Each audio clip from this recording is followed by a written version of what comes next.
Chapter 37. Joseph. Just outside Havana Harbor, 1939, 21 days from home, and we are on page 216 today. Joseph watched from the deck as another little boat snuck through the flotilla of reporters and fruit sellers and Cuban policemen surrounding the MS St. Louis. This boat held a familiar-looking passenger, and Joseph realized with a start that it was Dr. Abner, Renata and Evelyn's father, who already lived in Cuba. Joseph ran through the ship until he found the sisters in the movie theater watching serials. "Your dad's coming to the ship," Joseph told him. Renata and Evelyn hurried after them. When they got back to the ladder at sea deck, they got an even bigger surprise. Dr. Aber had gotten on board the St. Louis. Officer Padron was looking over some papers Dr. Aber had brought with them, and a small crowd had gathered to see what was happening. Renata and Evelyn ran to their father, and he swept them up in his arms. "My beautiful daughters," he said, kissing them both. "I thought I'd never see you again."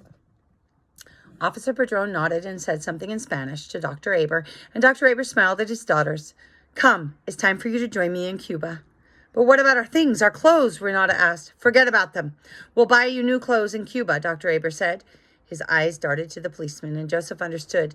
Somehow, Dr. Aber had gotten someone official to let him come get his daughters off the ship, but he didn't want to wait around any longer in case the policemen changed their minds. He carried Renata and Evelyn to the ladder, and Renata barely had time to yell goodbye to Joseph and wave before they were gone over the side. Joseph was speechless, but the rest of the crowd wasn't. Angry passengers surrounded Officer Padron and the other policemen, demanding answers. "How come they got off the ship and not us? Can you help us? How did they do it? Let us off the ship." "My husband is in Cuba. They have papers, right papers," Officer Padron tried to explain in his broken German, but that only made the crowd madder. "We have papers, visas. We paid for them." I'm on the top of page 218. Joseph was scared for Officer Padron, but he shared the passengers' frustration. Why had Dr. Aber been able to take Renata and Evelyn off, and none of the rest of them could go? It wasn't fair. Joseph clenched his fists and began to shake. Then he realized it wasn't him that was doing the shaking. It was the metal deck of the ship. The ship's engines were rumbling to life for the first time since they had dropped anchor, which could mean only one thing. The St. Louis was going home to Germany, and they were all going with it. Without a word from anyone, the passengers rushed to the top of the ladder as one. Officer Padron drew his pistol, and Joseph gasped. "Perrin!" the policeman cried. "Halt!" He swept the gun back and forth, and the other policemen drew their pistols and did the same. The angry passengers pulled back but didn't run away. Joseph's heart was in his throat. Any second now, the mob was going to attack the policemen. Joseph knew it. They would rather die than be sent back to Germany, back to Hitler. The ship's first officer and purser arrived and threw themselves in between the guards and the angry crowd. They begged for everyone to remain calm, but no one listened. As the vibrations of the ship's engines below grew louder and more insistent, more people rushed to the ladder to demand to be let off the ship. Joseph was caught in the middle now. If the mob pushed forward into the guns of the policemen, Joseph would have no choice but to push with them. It was hot, well over 100 degrees on the deck already, and the temperature of the crowd was rising. Joseph was a ball of sweat, and the close-packed mob only made things worse. The situation was just about to boil over when a small white man in a gray suit climbed up the ladder behind the policeman. It was Captain Schroeder, but Joseph wondered why he was out of uniform, and why had he been off the ship. For a moment, the mob was so surprised it stopped surging forward. Captain Schroeder was surprised too. As soon as he saw the angry crowd and the guns drawn, he lost his temper. He yelled at the policemen to lower their weapons, or he would order them off the ship, and at last they obeyed. "Why have the engines started?" one of the passengers yelled. "Tell us what is happening." Captain Schroeder put his hands in the air and called for calm so he could explain. He took off his hat and mopped his brow with his handkerchief.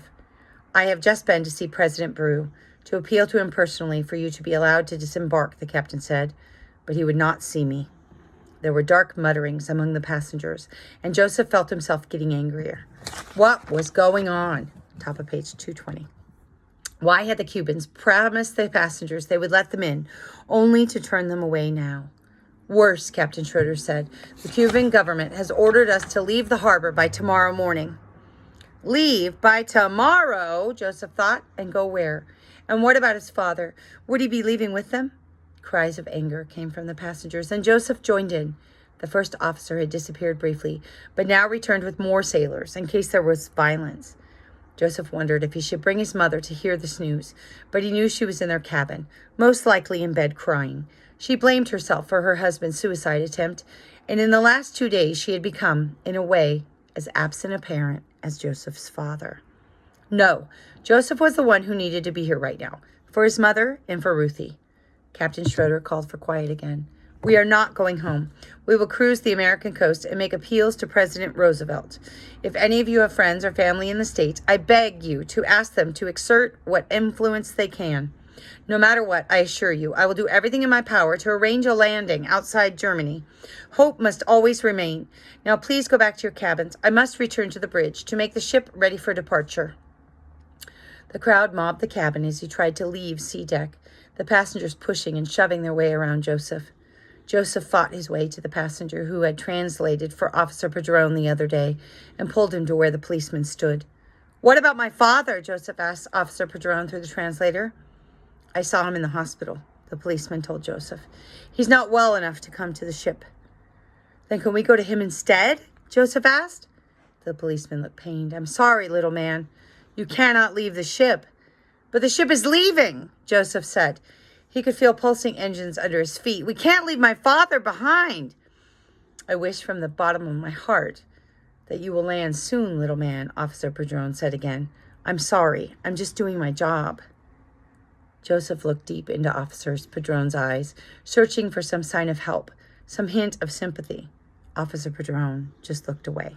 And if you're writing your essay, this page 221 might be helpful. Joseph was still standing there in the hot Cuban sun when right before lunch the policeman left on a launch. Officer Padron still wouldn't look at him. Once the little boat was clear, the MS St. Louis blew its horn, raised its anchor, and left Havana Harbor, destination unknown. As he stood at the rail with the rest of his passengers, saying a tearful goodbye to the only place that had ever promised them refuge, Joseph said goodbye to his father as well. He took his shirt collar in both hands and ripped it along the seam, rending his garment as he'd done when Professor Weiler had been buried at sea. Joseph knew Papa was still alive, but it didn't matter. His father was dead to his family. And so, Joseph realized, was their dream of joining him in Cuba. And that's it for today. See you tomorrow.